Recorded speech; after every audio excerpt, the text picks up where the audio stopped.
దేవుడు తన యొక్క వాక్యం ద్వారా నీతో మాట్లాడిందంటే ఏం మాట్లాడుతున్నాము తన యొక్క వాక్యం ద్వారా? బైబిల్ గ్రంథంలోనే స్లామ్స్ 20 అధ్యాయము 4వ వచనము దేవుడు నీతో వాక్యం ద్వారా ఏం తెలియజేస్తున్నాడు, ఏం మాట్లాడుతున్నాడు? 4వ వచనం ఏంటంటే, నీ కోరికను సిద్ధింపజేసి నీ ఆలోచన యువత్తును సఫలపరచును కాక అని వాక్యం ద్వారా మాట్లాడుతున్నారు. నీ కోరికను అంటే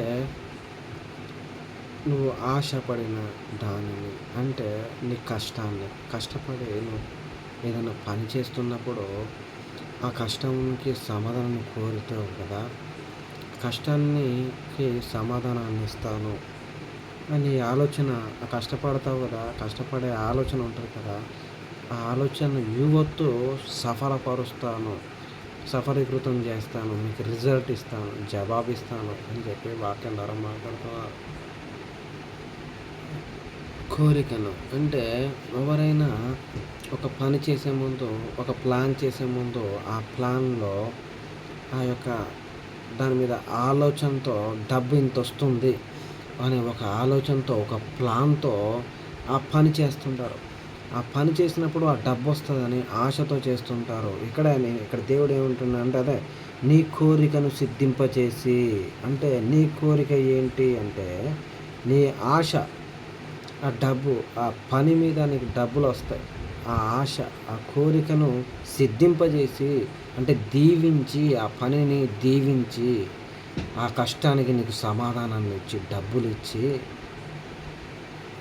ఆ డబ్బులు ఇవ్వడం, ఆ నీ ఆలోచన యువత్తు, అంటే ఏదైతే పని చేద్దామని అనుకున్నావో, ఏ ప్లాన్ చేసుకున్నావో ఆ ప్లాన్ ప్రకారంగా నువ్వు కష్టపడడం చేసినందుకు దేవుడు ఆ నీ ఆలోచన, నువ్వు చేసిన ఆలోచన, నీకు డబ్బులు వచ్చే ఆలోచన, కష్టపడితే డబ్బులు వచ్చే ఆలోచన, దాని ద్వారా నువ్వు ఇల్లు కట్టుకుందాం అనుకున్నావో, బండి కొనుక్కుందాం అనుకున్నావో, బిజినెస్ పెట్టుకుందాం అనుకున్నావో, నువ్వు వాట్ ఎవర్ ఇట్ ఈస్, నువ్వు ఏదైతే చేద్దాం అనుకున్నావో దానికోసం నువ్వు కష్టపడి సంపాదించుకున్న డబ్బు, ఆలోచన చేసుకున్నావో ఆ ఆలోచన యువత్తు సఫలపరచును గాక అని దేవుడు తన యొక్క వాక్యం ద్వారా నీతో మాట్లాడుతున్నాడు.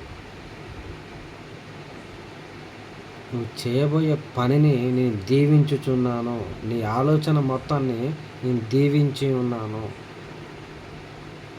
ఫర్ ఎగ్జాంపుల్ రేపు వెళ్తున్నారు, ఎక్కడో గేమ్ ఆడాలి. ఆ గేమ్ ఆడితే కొన్ని వేల రూపాయలు వస్తాయి, ఒక 20,000 రూపాయలు వస్తాయి ఒక గేమ్ ఆడితే. ఆ 20,000 రూపాయలు వస్తే నువ్వు ఇంట్లో అన్నీ కొనుక్కొని తింటూ ఉంటావు, నీ ఇంట్లో ఖర్చులకు ఉంటూ ఉంటాయి ఒక 50,000 రూపాయలు. ఇది ఒక పనికి పోతాం, ఒక 50,000 రూపాయలు వస్తాయి. ఆ 50,000 రూపాయలు బట్టి ఇంటికి గడపడం, ఇల్లు గడవడం జరుగుతూ ఉంటుంది, లేదా బిజినెస్కి ఉపయోగపడుతూ ఉంటాయి అమౌంట్. ఆ పని చేసి వస్తేనే ఆ డబ్బులు వస్తాయి. నీ ఆలోచన యువత్తు, అంటే యువత్తు అంటే నీ ఆలోచన మొత్తం సగం ఉండదు. మధ్యాహ్నం వరకు చేసి వస్తే డబ్బులు వస్తాయి రావు, అంటే సాయంత్రం వరకు పని చేసి రావడం. యువత్తు అంటే మొత్తం పని మొత్తం అన్నమాట, టోటల్ పని మొత్తము యువత్తు అంటే. నీ ఆలోచన, నువ్వు ఆలోచించిన ఆలోచన, ఇది చేస్తే, ఈ పని చేస్తే డబ్బులు వస్తాయి, ఆ ఆలోచన సఫలపరుస్తా, నీ కష్టానికి సమాధానాన్ని ఇస్తా, ఆ డబ్బుతో సంతోషించు అని దేవుడు తన వాక్యం ద్వారా మాట్లాడుతున్నాడు. ఇక్కడ ఏంటంటే నీ కోరికలు కోరుకున్నావు కదా, దానికి నీ కష్టానికి సమాధానాన్ని ఇచ్చి, నీకు బలమునిచ్చి, ఆ బలంతో పని చేపిస్తా అని వాక్యం ద్వారా స్పిరిట్ ఇచ్చి చెప్తున్నాడు. దేవుని ఆత్మ చెప్పుచున్నది నీకు. నీ ఆలోచనకి జ్ఞానాన్ని ఇచ్చి, బుద్ధి తెలివితేటలను ఇచ్చి, నీ ఆలోచన మొత్తాన్ని నేనే చేస్తాను అని దేవుడు తన యొక్క వాక్యం ద్వారా నీతో సూటిగా స్పష్టంగా మాట్లాడుతున్నాడు. నువ్వు ఎప్పుడైనా పనికి వెళ్ళేటప్పుడు, ఏదైనా బిజినెస్ చేసుకునేటప్పుడు బైబిల్ చదువు. దేవా, నీ యొక్క వాక్యంతో నాతో మాట్లాడు ప్రభువా, నీ యొక్క వాక్యంతో నాతో మాట్లాడి నన్ను నడిపించు ప్రభువా, ఆ పనిలో నాకు మంచిగా కలిసి వచ్చేలాగానే చేయి ప్రభువా, ఆ చదువులో నాకు మంచి కలిసి వచ్చేలాగా నాకు మంచి ర్యాంక్ ఇవ్వు ప్రభువా, నన్ను దీవించమని యేసుక్రీస్తు నామమున అడుగుచున్నాను తండ్రి ఇలా నువ్వు ప్రార్థించినప్పుడు దేవుడు ఆ ప్రార్థన విని జవాబు ఇస్తాడు.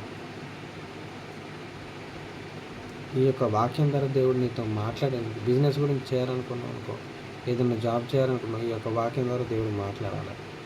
అప్పుడు దేవుని అడుగు, ప్రార్థన పోయినప్పుడు ఈ యొక్క వాక్యం ద్వారా మాట్లాడు ప్రభా, నా బిజినెస్ దీవించు ప్రభా అని అడుగు. దేవుడు దీవిస్తాడు, నడిపిస్తాడు. అలా నిన్ను బలపరుస్తాడు, నీకు జ్ఞానాన్ని ఇస్తాడు. దేవుడు నీతో మాట్లాడినప్పుడు బలము పొందుకుంటాడు. ఫర్ ఎగ్జాంపుల్, నీ ఫ్రెండ్ ఉన్నాడు, నువ్వు బలహీనంగా ఉన్నావు, చదువుతున్నావు కానీ అర్థమవుతుంది కానీ అంతగా అర్థం కాబట్టి స్కోర్ తక్కువ వస్తుంది మామూలుగా ఎగ్జామ్స్ పెడితే.